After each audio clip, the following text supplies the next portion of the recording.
Hey, good morning, everybody. Today is Wednesday, so therefore it is Grant Teach Me Something. And it looks like Grant did not die last week. I did not die. I came very close to dying.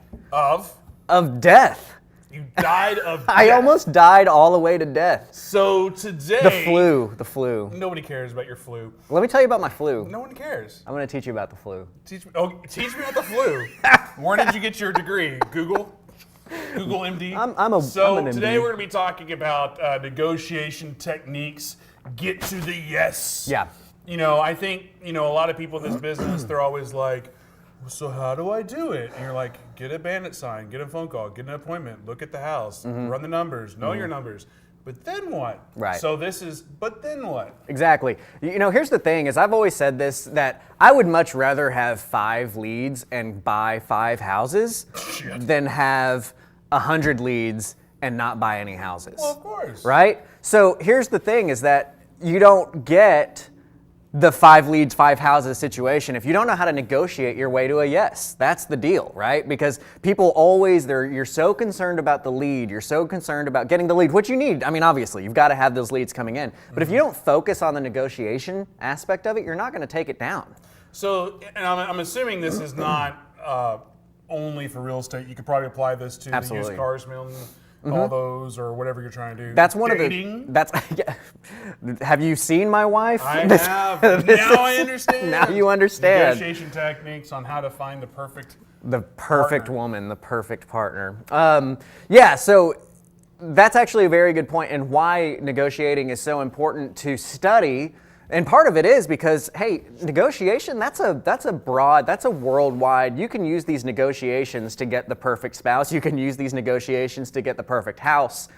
And you can use these negotiations anywhere, right? And I actually encourage you to do that. But the cool thing, the fact that you can use these negotiations everywhere is the fact that means it's a topic that can be studied, right? You're not reinventing the wheel here. This is stuff that there's books on, there's videos on, there's all kinds of stuff. We get really wrapped up as real estate investors a lot of times in only searching how to do this for real estate, how to do that for real estate, how to do that for real estate, right? So what I'm hearing is you can practice. You can practice. It's the same thing like we were talking about last week with Daniel about running comps, and you could practice doing comps, like get on buyer's list and just start running comps all the time. That's how you get better at it. Same thing, negotiation techniques, you practice. Right, exactly. So that's one of the things that, I don't know if he read my screen, but if you didn't, then that was a beautiful segue, thank you. I have not. Look, number 1, practice at parties. Oh. So practicing your negotiation techniques at parties is a great way to do this. Anytime that you're in front of other people, I say parties, anytime that you're in front of other people, and here's one prime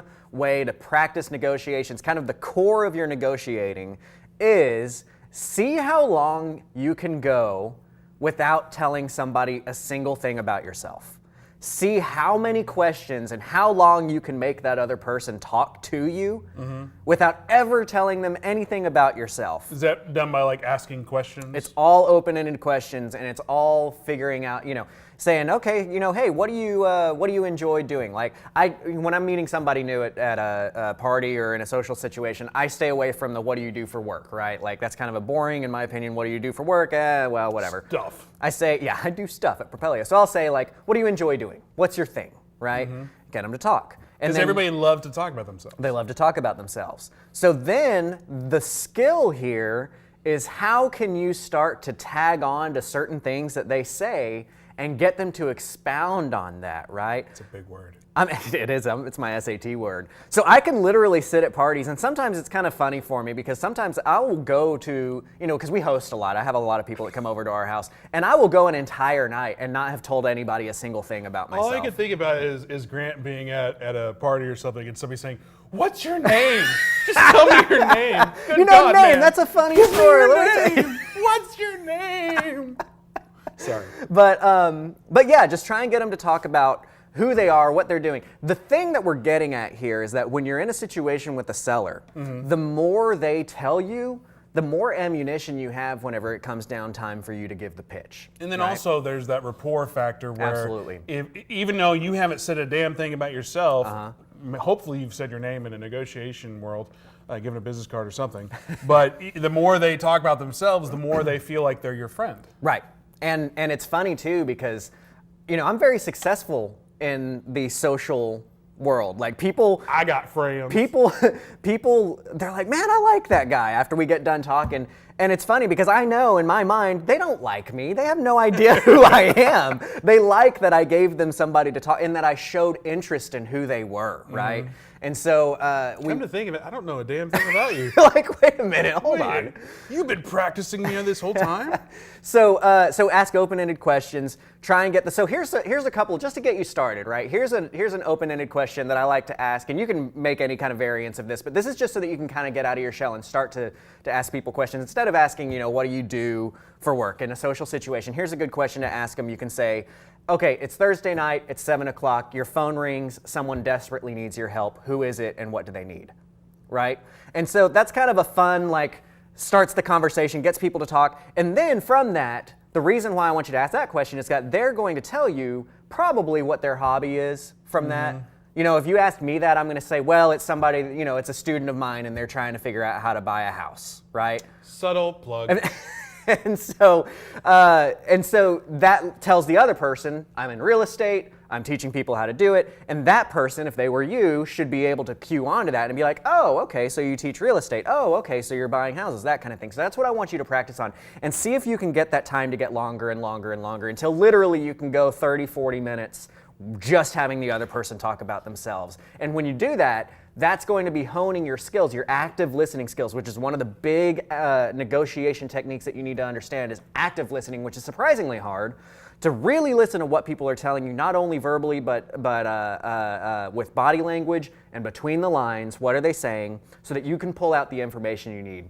When you're in a sales situation, when you're talking to your seller, you're not going to ask them, hey, it's 7:30, what's somebody going to cook? So real quick, this is a perfect example of not active listening. I'm just kidding. You're not going to ask them about, what is somebody calling them, but you might see that they're a Cowboys fan because they've got something on the wall, right? And so I want you to point that out and be like, oh man, you're a Cowboys fan. If you know anything about the Cowboys, say something about it. Get them to talk about the Cowboys, If they've got a dog running around, be like, oh my gosh, I love dogs. If you've got a dog, talk about a dog. Find anything in this situation when you're with your seller to pull out and start building that rapport. That is the biggest, when I'm talking about practicing at parties, when I'm talking about active listening, it's exactly what you said earlier. It's all about rapport. People sell you houses because of the rapport you build with them, okay? So let me point out real quick that your first practice, your first lesson, or your first tip was to let them talk about themselves.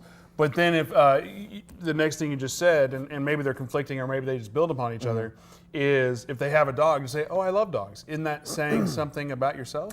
Well, the reason why I'm having so during the sales situation, it's going to be a back and forth. So thanks for pulling that out. During the sales situation. Because I'm active listening. Because of what rapport is at its core, I'm just rhyming all day today. I'm going to try and do an entire class just in rhymes and see if that lasts the entire times. And no one's watching. And that's our show.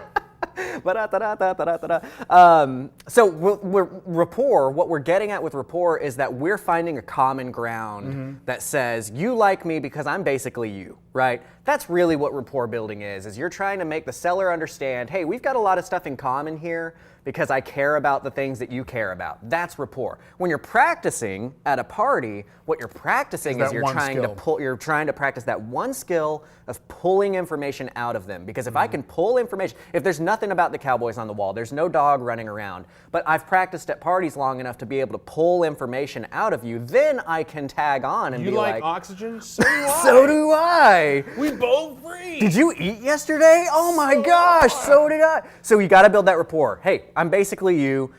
You like working with me, okay? So you do want to work together. Now, I've used this skill, the rapport building side of things. I get people to sell me houses all the time at a lower offer than they have on the table. I've had people literally, I bought a house over in South Dallas. Was it DeSoto? I don't know, somewhere, South Dallas, where I was there. And it was one of those situations where there's literally 3 other people at the house, right? You just show up and you're passing another investor going in as they're going out and that kind of thing. And as you're pulling up, you're like, crap, this is going to be an auction, highest bidding war type situation. So I had somebody that was trying to out-negotiate me, which is always fun because negotiation is I really thing. enjoy negotiation, right? And I want you guys to enjoy negotiation too. And one of the techniques that some of the wholesalers will tell you and that kind of stuff is to not leave the house, to just stand there, right? Whenever somebody else is appearing, like you don't leave. So they tried to pull that one on me. They were not going to leave the house. Okay, that's cool. So they stayed at the house. And I was immediately best friends with this seller. You know what I mean? I really worked the rapport with them because now they knew I was in it for the business, but they liked me. And they ended up accepting my offer at $7,000 less than the other person that was standing outside because they just got along with me. I figured out that they had family, that this was going to be split up amongst sisters. I figured out what each of those sisters was going to want to use that money for, and worked a way to make them understand how this would be used for it. And then I just really touted myself and my ability to get these things done. And because they liked me, I got that sale because I was building proper rapport and out negotiating somebody else. So that's what we're talking about doing today, is trying to out negotiate our competition, right? So far, we've pretty much only really talked about the groundwork. Right. Like the foundation. The foundation of it all. The foundation of negotiation. So you want some right meat? now? Let's get some meat, huh? REI meat hashtag. Some REI meat hashtag. I still like the hashtag, the perfect spouses, perfect houses. Yeah, right? Something like that. I don't know. Spouses and houses. Oh, by the way, real quick, if you like what you're seeing, please share it. Please like it. Renee go to the likes it. groups. Hey, Renee. Share it in all the groups, all the real estate stuff. Get it out there. Facebook algorithms have kind of changed. So, are people watching? I hope so. Absolutely. No. Yeah. So let's get into a little bit more of the actual meat of things. This is something that I learned actually from a loan officer, and I can't remember his name, but I've used it ever since because it's very valuable. People make decisions in one of three ways. Okay. People are either going to be a head person, a heart person, or a gut person. Now, the head person needs way too much information to make a decision. They need every single bit of data that you can possibly put in front of them before they're going to say yes. And you could also say that's basically your typical brand new investor. They're the analysis paralysis head person. Exactly. A lot of times they are. Now, a lot of the new investors are going to be mixed up with heart too because they're very emotional about their decisions. The head person, again, head person, all numbers, all data. They've got to have every bit of data in front of them. They've got to have way too much data in front of them, and then they will pull from it what they need and make their decision. A heart person is totally just emotionally driven. They're going to make emotional decisions. So, the example that was given when I was learning this from them was that if you're selling them a house, the heart person is going to be the person that you come in and you say, wow, wouldn't a Christmas tree look awesome right there, right? Can you imagine your kids running down this hall on Christmas morning and knocking on your door, waiting to open up presents over there? That's going to be what makes the emotional person, the heart person, make that decision. The gut person is that person that just walks in and it's going to be hey, you wouldn't have called me if you didn't think that this was the right decision for you in the first place, right? Like, let's get this done. I'm the guy that can get this done, and I'm not going to waste your time BSing you with all these numbers and all this, let's feel good about this. You know that I can do this. I know that I can do this. I need to get you the numbers that you want. Let's do it. That's the gut person. So how do you identify the person? Through asking those open-ended questions that we practiced at our parties, our foundations. Through the answers that they give you, this is what I mean when I say you need to read between the lines of what they're telling you, because they will use words like, I just feel like I need to move out, right? Feel, right? They're going to say things, or all of their conversation is going to be based around their numbers. They're going to say, well, I looked up houses in the neighborhood. They're selling for $235. I know I bought this one for $180 about 5 years ago, and I know that values have been going up by X% every year. So what I'm really looking for is I want to be able to walk away with $15,000 in my pocket. That's a head person. They've got to have. They're just spewing numbers at you, right?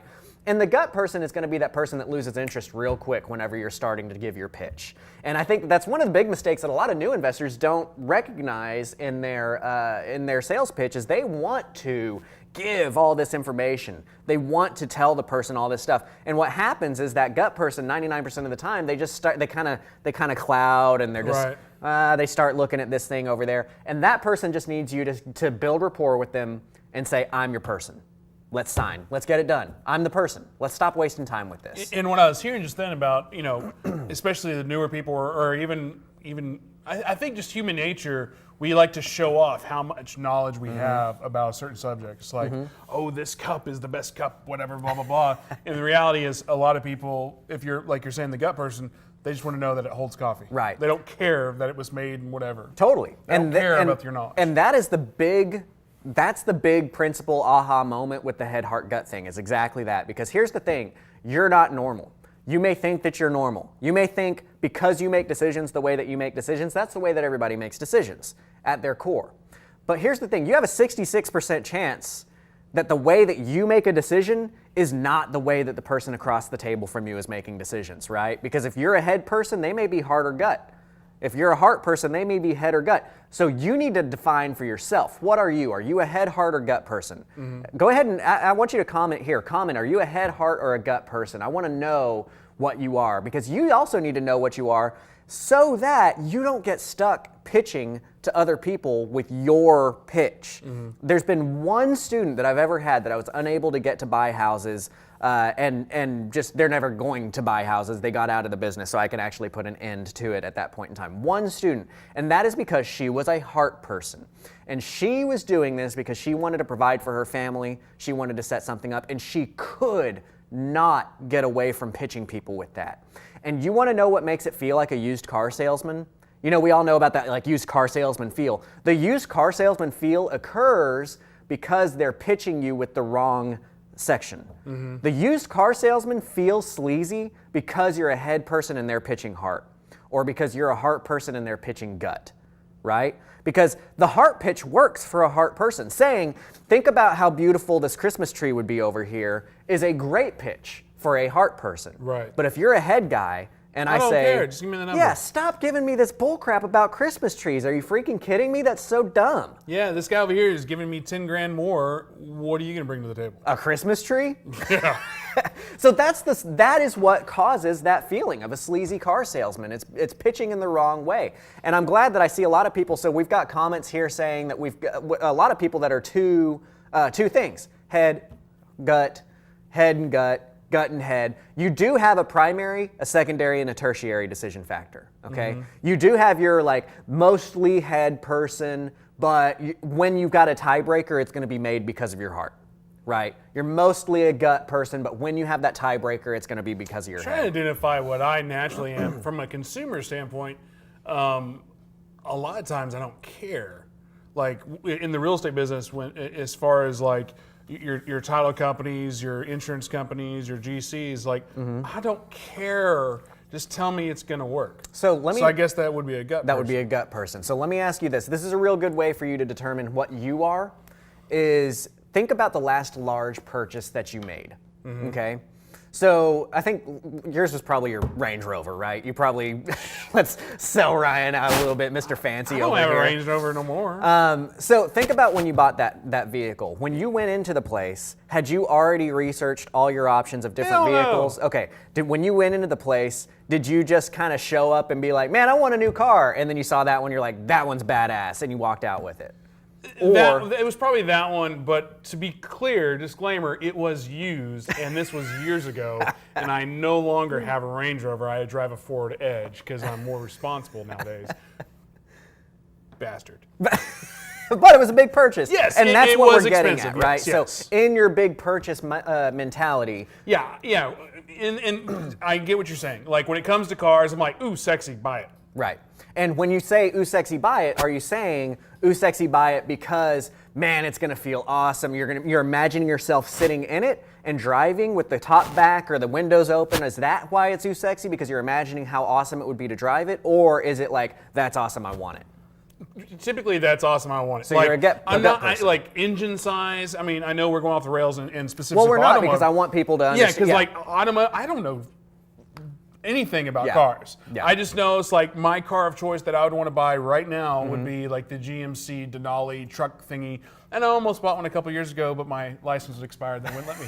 But anyway, yeah, that would be my car of choice. Do I know anything how it ranks against a Ford, against a Chevy, against a Ram? Right. No, it Right. just looks sexy to me. Right. And if your decision factor, if you're imagining yourself in this item, if you're imagining yourself using that thing, that's an emotional decision. But on that note though, I have zero emotional connection to it. I'm not like, ooh, I want it so bad. It's just like, that would be cool. Right, which is where we're saying Yeah, you're a gut yeah, person, right? So that's kind of how you determine. An emotional person is going to be the person that needs visual language given to them. When you're trying to buy their house, it's going to be visually, look, I'm going to buy this property for you, and you know what I'm going to do? Like, here's a great emotional pitch to a heart person is, like, for instance, I bought a house, actually on my Facebook, if you want to see the before and afters, you can go to @CCF Mentors, because I just put the before and afters up of this particular house. But it was an older lady who the house needed some love. It was, it had paneled walls, it had, the carpet was coming up, that kind of stuff.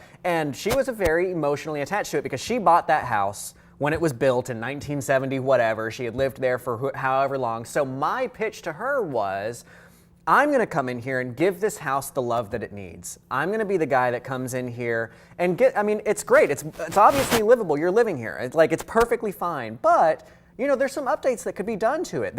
I would put granite in this. Oh, well, I've been thinking about, I wanted to put granite in there. Oh, did you? Well, what would you do? Would you put hardwoods here or would you put tile in here? Well, I was thinking it would look really nice if we put some hardwood over in the kitchen. And then I let her tell me all of her plans that she would have done to fix this house up. And then I told her, that's a really good idea. I think I will. I'm probably going to put hardwoods in here. But then what I'm probably going to do is I'm going to knock this wall down and open that up. And she's like, oh my gosh, that would be beautiful. This was an emotional pitch. Right. She ended up, this is another person that had a bigger offer on the table than the one that she accepted with me.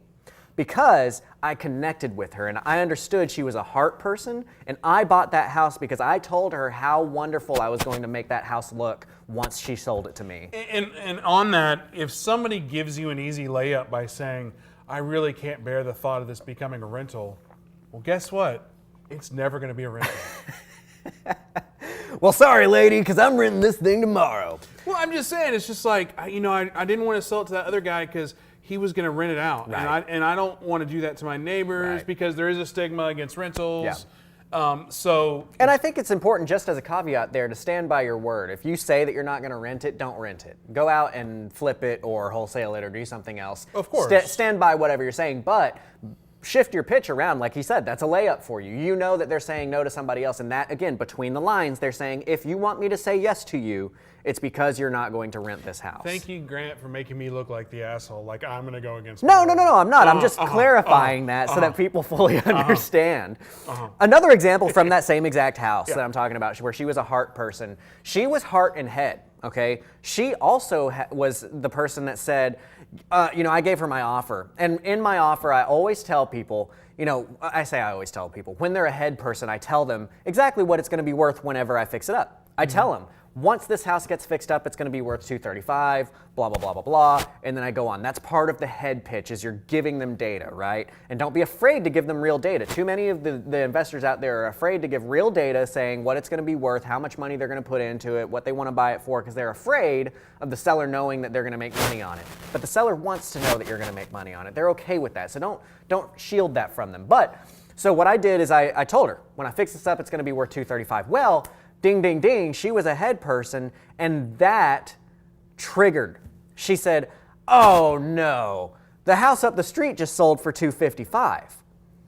Well, had I not told her what I was going to sell it for, I would not have unlocked this bit of information that I now know that she's gone and done her research, right? She's researching around, she knows things that are going on, and I was able to defend my position by literally pulling my computer out. I pulled up CreativeCashFlow.com, I got to my comps because I had it, the lead in the system already, so you can just hit run CMA and it shows your comps for you and everything, which, subtle plug, is an amazing tool. If you guys aren't using Propelio, go to Propelio.com. It's 100% worth it. I have MLS access, and I still have Propelio signed up for Propelio because it's just a better system for your CMAs. It's much quicker. It's much quicker. It's much more user-friendly. So I pulled up Propelio, literally, pulled up the comps, showed her that I wasn't putting any filters on it, right? Showed her that I was showing exactly what was being sold in her area, and I pointed out, look, that house that you're talking about is a 4-bedroom and it has 400 more square feet. You're right, it did sell for $255, but then I knew that she was a head person, right? So then I literally sat down and taught her how to value a home. I showed her all the comps, and I showed her, hey, I can only compare 3 bedrooms to 3 bedrooms. That's why they're called comps. They have to be a comparable house. It's a comparable. That's what comp is an abbreviation for. I can only do within 10% less and 10% more of your square footage. Blah, blah, blah, blah, blah, blah, blah. I taught her how to run comps. I taught her how to value a property. She needed way too much data. When I gave her that data, she understood. And she said, okay, now it took convincing, and I actually had to go back on that appointment 2 times to get the contract. But when I left that house the first time, she guaranteed me with her word and a handshake, and she's from an older generation where that really holds a lot more weight than it does with a lot of the younger generations do now, that she would not sell it to another person before she reapproached me and gave me the chance, right? Which she held her word to, because she got a higher offer. She reapproached me. We talked some more. I continued to build rapport. And because I knew that she was a head and a heart person, I got that contract. And I was able to purchase the house, fix it up, and sell it. And that's what I want you guys to be able to do, because this is not just some kind of black magic. These are tools for you to literally reach into your pocket and pull out. When you recognize a certain phrase comes out from somebody, you can say, boom, they're a head person, I know how to handle that. Boom, they're a heart person, I know how to handle that. And that's what we're looking for. So what I've given you so far, as a recap, is a tool to talk about in social situations to start practicing getting people to just throw information up at you, just completely vomit information at you. Then what I want you to do is I want you to understand who you are, how you make decisions. Are you a head, heart, or gut person, so that you're very careful to not overly push your own agenda on somebody else. Then I want you to use that tool that you used at your social situation to pull information out from your seller. When you find information from your seller that identifies them as a head, a heart, or a gut person, that is how you need to approach your sales pitch to them, to approach your, how am I going to get this person to actually sell their property to me? And you can give them an emotional, a head full, or a gut offer. Why were you looking at my gut when you were like, gut? I was looking at each. So, real quick question for you, and I hope this doesn't throw you off the rails. Like, because you're talking about head, heart, gut. Well, when you were given that scenario a second ago, it reminded me of a situation when I was talking to my neighbor, and I would even throw in there's a 4th person. Okay. The in the clouds person. Because at the time, my neighbor was like, they were trying to sell their house for $250 for lot value, and I showed them, and this is like 4 years ago, on MLS comps, this is pre-Propelio, that look, you could sell your house, but it's gonna be $125. Right. Like, this is what's selling for lot value. They're like, well, we were really wanting that $250. I was like, I'm sorry, you're not. I mean, you might be able to get $150, but you're in that 120s. They're like, no, we'll just hold out. Fast forward to like a year ago, I go them, I'm like, well, just so you know that you could really sell your house now for, you could probably sell it for $350, knowing that I could probably sell it for $500, but whatever. But they're like, no, we're going to hold out. We've already been approached for $500, but we're going to hold out for $1 million. Oh my gosh. I was like, wow. 4 years ago, you wanted $250. Now you're getting real offers for $500, and they're trying to hold out for $1 million. And let me just remind you, this is lot value only. This is a tear down house by all tear downs. And in this neighborhood, it is, a good 400 to 500 lot value. Yeah, I guess all day long. But $1 million, you're in the clouds. So the reason I bring that up is I'm sure you've been around those people. Right. Is that once you've identified it's in the clouds, just cut bait and run, or do you try to bring them down to earth? Yeah, so that's a really good question, and I wouldn't apply that as a 4th decision maker, right? Because at its core, they're still going to make their decision when they do decide. It's going to be based on head, heart, or gut, right? So maybe they're in their head, but their head is delusional. They're just delusional, and that is where proving your numbers becomes so important, right? And at a certain point in time, you're right, you have to just cut and run because they're just not going to come down to reality. But it's very similar to, and why it reminded you, to my seller that was like, well, I could get $250 for it really easily because this person. If they have any kind of semblance of intelligence that you can actually show them information and have that mean something to them, that is when you have to prove your numbers. That's why it's so important that we don't lie about our numbers. We tell them what we're going to sell it for. We tell them what we're going to rehab it for. We tell them we're going to be making money in the middle, right? They can work it out on their own if they want. Now, And even part of that is telling them that if they sell it on their own, they've got 10% of their sales price is going to go towards closing costs, agent fees, that kind of stuff too, so that they understand that we're not making that full spread. But that person, yeah, it's very important that we talk to them. We still need to identify when they make this decision, why are they sticking with it, right? Are they sticking with it because they have an emotional attachment to this property? Are they sticking with it because they have a gambling problem and they just need to always have that next, like, oh, well, now I can get this or now I can get this, right? Well, in the case of my neighbors, I think they're sticking to it because they have like 18 people living there. Oh, okay. Gotcha. Which brings us into one of our next things, which, again, at a certain point with anybody, you can't convert everybody, right?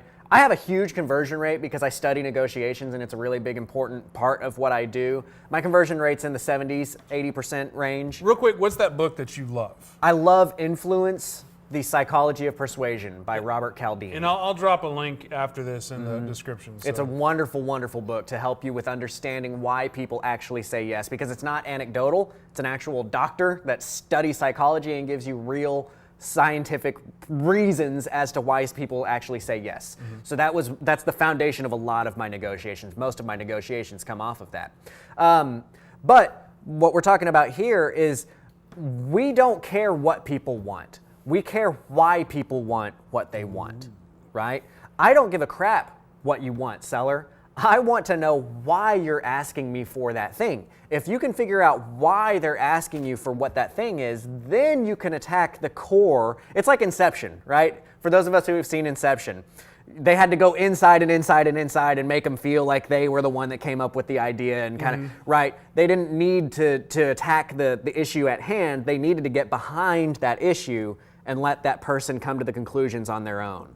So we don't care about the issue at hand. We don't care about what they want. We care about why they're telling us what they want. Because a lot of times, like for instance, the house that I live in right now, I was able to buy, and I'll spare you the long story, but I was able to buy, and by knowing the why, they had been asking me for like $25,000 in cash. And I gave them instead a few months to live in the property, because that's honestly at the end of the day what they were really looking for, and it ended up only costing me like $10,000 to let them stay there. You know what I mean? So I saved 15 grand by understanding the why rather than listening to the what. And the why could also be synonymous with the pain, right?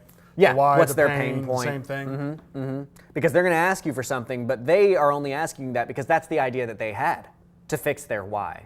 But you, as an investor, you've studied these things. You understand the different options. You understand some of the other ways that you can fix people's problems, and that's how we can solve that why and extract what we need from it there. So when we do that, when we are giving something up, when we are in a negotiation situation, one of the most important principles of that negotiation is that you never give something up without getting something in return, ever. Okay. And so one of the cool things about that, because in that book, Influence, it talks about reciprocity? Reciprocation? You're messing me up. Reciprocity. You're messing me up. Reciprocity. Reciprocity. We have been programmed from the beginning. Here you go. Oh, thank you so much. Here's a thank you card. Thank you. Reciprocity. We've been programmed from the beginning. You get a gift, you give a thank you card. You get, you give. You get, you give. You get, you give. That's why the Hare Krishnas were so, in the airports. I think we all remember the stories of they would hand a flower to people in the airports. It kind of became a meme. The reason they started doing that, the reason they started handing that flower to people, is that person has now received a gift, and subconsciously they feel a mental need to be reciprocal. And that reciprocation is listening to what the person has to tell them. And further details that story is most people would throw those flowers away, and then the Hare Krishna people would go and get those flowers out of the trash and give them away again. Yeah. Because they were geniuses. They were geniuses, yes. And so we want to use that principle in our negotiations. We can use that in two ways. One is the obvious. They ask something of me. Okay, I will give it to you, but I'm going to need this in return. You've got to be thinking on your feet. You've always got to have something that you can ask for that you're kind of holding back, and you're waiting for them to request of you, okay? So like one example would be if I'm buying a house with seller financing. Again, I go back to that a lot because there's just a lot of examples within that. If I'm buying a house with seller financing and I'm giving the seller, like say they owned it free and clear, and I'm giving them interest, right? I'm saying, okay, well, I'll buy your house for $80,000. I'll give you 4.5% interest, and I'll pay it off in the next 15 years. And then they say, well, Grant, I don't want to wait 15 years to get paid off. I will say, okay, I'm going to give. I will do this in 10 years, but that's closer to my today money, and my today money doesn't come with interest. So I'll give it to you in 10 years, but I can't pay you interest anymore. That interest thing is the thing that I intentionally have in the back of my mind, waiting for them to ask for something so that I can get them to give me something back, right? So as you go into those situations, keep things in the back of your head that you might be able to ask for. The other way that you're going to use the give and get principle of reciprocity. Correct. This isn't alcohol, I promise.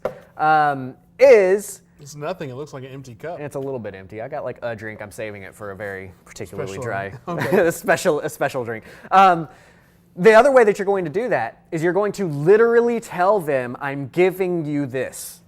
I'm giving you this thing, right? Whatever that is. I typically do that whenever I'm going through the contracts. One of the things that I do when I'm going through the contracts is, like, for instance, the what's it called? The home warranty. There's a section in the contract for a home warranty. The seller typically pays for the home warranty. None of us, I say none of us, most of us don't ask for the seller to pay for a home warranty when we're doing an investment property. That's just not typical. But what I will say when I get to that point is, hey, I'm not gonna. Most of the time, sellers are required to pay a home warranty for the house. I'm not going to ask for you to do that. I'm just going to give you that off, right? And I'm going to mark through that in front of them. Now I've given them something. Now they're in debt to me. So for two reasons: A, if I get later on in the negotiation and I need something from them, they subconsciously, I've already given them that. I've already knocked off time from the the survey. I don't require a survey from them. You know, there's a couple of things in the contract that I intentionally say, everybody else has to do this, but I'm not going to ask you to do this, so that later on, if I do need to ask for something, they feel more obligated to give it to me. And if they want to ask something of me later, I can say, I already gave you this, I already gave you that, and I'm going to be unable to give you that as well, without getting something in return. You see what I'm saying? So it's a really kind of sly way to work yourself into making sure that you can always get when you give. So basically, there's a lot of industry standards from the investment standpoint that, yeah, you're going to do this. But instead of just doing that, point it out to them that, hey, we're doing this for you. Exactly. And even though you're going to do it anyway, you're just loading your ammo cart or your ammunition to. I'm going to tie those words together and with your story. So here's how can we make that happen? I bought a house in DeSoto that, like you were talking about, you would be willing to do anyway. I have like 6-7 crews. They were all busy on other rehabs. I was unable to start my crew on this rehab for another like 2 weeks because I was going to be finishing up on one of them. But that was fine. I got a huge discount on the property. I wasn't worried about it. Well, the seller asked to stay in the property for a week, okay? Which I don't care. Totally willing to give them that, to let them stay in that property for a week after we closed. Not a big deal. But my ammunition, I saw an AR-15 sitting in the corner earlier, and I wanted it. And so I said, I will be happy to let you stay for that week if you'll give me that AR-15. Hell no, that's my baby. I built that thing for blah, blah, blah, blah. I'm not going to. Okay, that's cool. All right, that's cool. Well, we'll close on Friday. And I'm about 20 miles away when he calls me and he says, hey, man, does that offer still stand with the AR-15? I turned around and I let him stay there for another week, and I got an AR-15 out of it. I mean, there's no way an AR-15 is, or a 1 week's worth of staying in a house is worth an AR-15. But they didn't have money, and they did have an AR-15, right? So you never give without get. Oh, gosh. It's so funny because, time and time again, Grant's a good guy. He's the greatest guy ever. He's such a lovable person. He's just so nice. But if you got a gun, he's getting that. He gonna get his. Hey man, they're adults. They get to say no. They said no, and I accepted it. I walked out just fine. I gave an option. I was willing to let him stay for a week if he gave me that gun. So these are all really good tips. These are all really good ways to get to that yes. I'm going to finish up with one last tip. Okay, this last tip is going to be, you and me are on the same side of the table. I use this. This is another one of those. When you hear a certain phrase, you pull the tool out and you make it work, right? So the phrase is, or I'm sorry, not the phrase. The feeling is when you get in that negotiation and you feel like y'all are just butting heads, right? I want 80, I want 90, I want 80, I want 90, and you are just at an impasse. A lot of times it becomes this, you can only go so far, and you can only go so far, but now it's become a challenge to them because now they need to win, right? So one of the things that you can use in this scenario is you're going to tell them, look, I just want to break for a second, right? You're literally going to break the conversation this way. I just want to break for a second. I just want to be very clear about something. Like you and me, right now, we're kind of we're not against each other. You and me are actually sitting on the same side of the table. We have a problem over here. That problem is you want to sell your house and I want to buy your house. So it's not you and me working against each other. It's you and me working together to figure out the issue, to figure out the answer to this problem, right? That's where we're at right now. And what my situation is I just can't go above 80. I might be able to get some other stuff for you. We might be able to work with time or something else, but I can't go above 80. So we need to work together to come to a solution on this answer. And I tell you what, guys, that flips them. Because now, if you don't buy the house, it's not because you were stubborn, it's because they could not properly come to a good solution for you. Because you're working together now to fix a problem that's on the other side of the table. And you need to visually tell them, you and me are on the same side of the table, and we've got a problem on the other side that we're trying to solve. It's not you and me against each other, right? I use that one all the time. And it's one of those things, like I was on an appointment 6 months ago, I don't know, maybe a little bit longer. I was on an appointment and it was a Saturday and I'm spoiled and I don't like working on Saturdays anymore and I was ready to get out of there. And so I'm sitting there in front of this person and they gave me another phrase that I, teach my students to look out for and we were kind of at this impasse. And I was so ready to like pack up my bag and go. And literally in my mind, I was like, Grant, your students will kill you if you don't employ these tools that you're telling them to do. So I literally, I reach into my back pocket and I pull out the answer to that one phrase that they told me. And then I pull out this other tool that I use on negotiations as well. And I told them about the same side of the table thing. And within 20 minutes, we had a signed contract. It's really interesting when you start looking at this from a pure if then that situation rather than this just black art of like, well, I'm going to walk in there and hope that I leave with a contract. It's not. Now, did you feel like an idiot for almost leaving? No. It was Saturday. It was Saturday. I have a baby at the house. I'm spoiled. I have a loving don't like wife. working Saturdays. Yeah. So it sounds like what we need to do, not now, because you'd be mad at me if I said it right now, but like in a future show, maybe we work on rebuttals. Because I know this is very high level negotiation strategies in this mindset of just overall mindset and overall like thought processes. But there's always like, well, what about this? What about that? What about this? So if you have I know I didn't see the comment. I just saw a part of the comment. But if you have rebuttals that you haven't figured out an answer for, drop them in the comments. I don't know if it'll be next week or the week after next, but we'll find a time to do it. But like, drop them in the comments of what are some rebuttals that you wish you had. What am I trying to say? Yeah, so here's the thing. Not rebuttals. It's the problems that you can't get past, right? Like what is something that you've run into with a seller that you're having trouble getting past? That's what I was trying to get What to. are you trying to get past? You're trying to get to a yes and you haven't quite gotten that yet. So please, leave it in a comment because I think that'll be a good episode, Yeah. We can leave it in a comment and we can start addressing, because guys, like I said, I study negotiations and I want you guys to study negotiations. Just as much as you study all this other stuff, you need to be studying how to get to yes. If you can't get to yes, nothing else matters. So put some comments down there for... Thank you, Matt. Objections is the word I was looking for. Objections, thank you. That's such an easy word. Rebuttals is what you would give to the objection. Yes. Thank you, Matt. Yes. On that note, if you do have questions for this episode, please drop them in here. I know it was just more of us just going off. We didn't really get much meat. I'm kidding. He always gets after me because I'm like, where's the meat? We'll do like a 45-minute class, and then he's like, yeah, but like, where's the meat?